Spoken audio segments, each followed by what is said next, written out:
te reihi, tahirau ono te kaumārua, ngā tama te kaumaono tau me raro iho te pake ke taki ono 250 mita, ko te whiringa whaiti te ihu tuarua tēnei.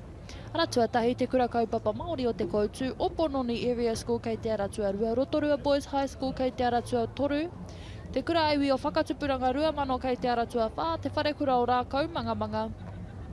Te kura kaupapa Māori o te rangi a niwaniwa kei te aratua 1, Lindisfarne College kei te aratua 7, Manurewa High School, te whare kura o Kirikiriroa, Tauranga Boys College, te kura kaupapa o Ruamata, te kura kaupapa Māori o Tūpoho, me College te Baopao kei te aratua Ngahuru Mātahi.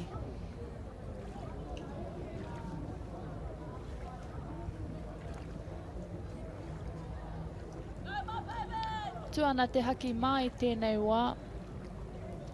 Tai waka ki te i te haki whero.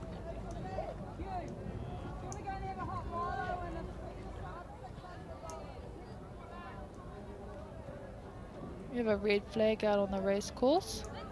Kua tū te haki kākāriki tēnei te reihi, tahirau ono te kaumārua, ngā tama te kaumaono tau me raro iho te pakeke, taki ono 250 mita. This is the second te ihu semi e te whānau. Oh, I think some of those boys had a bit of a running start on that line. Waimari e. Ko ai, tēnā pēr, ko te aratua ono tērā, te rangi a niwaniwa e arahi ana i tēnei wā tonu. Engari pātata ana a te wharekura o rākau mangamanga.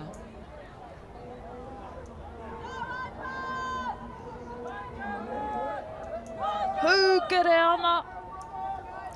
Mātangirua ana.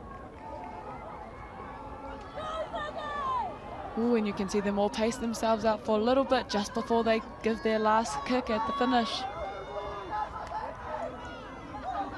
Ooh, aratua ono. Could see lane 7 pushing up. Slowly gaining on lane 6. Engari, te taia, te rerawa, rangi a niwaniwa. Lindisfarne College possibly taking second place. Engari anei te rangi a niwaniwa. Niwa I roam, te ngau tō rātou kapa.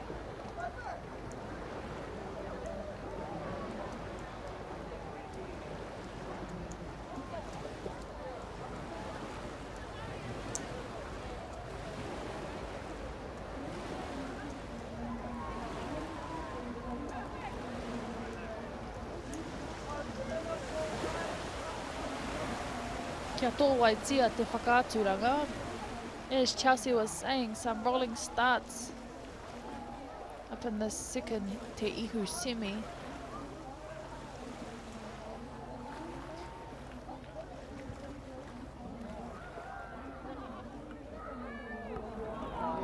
Anei ngā whakaputanga wā mō tēnei rehi.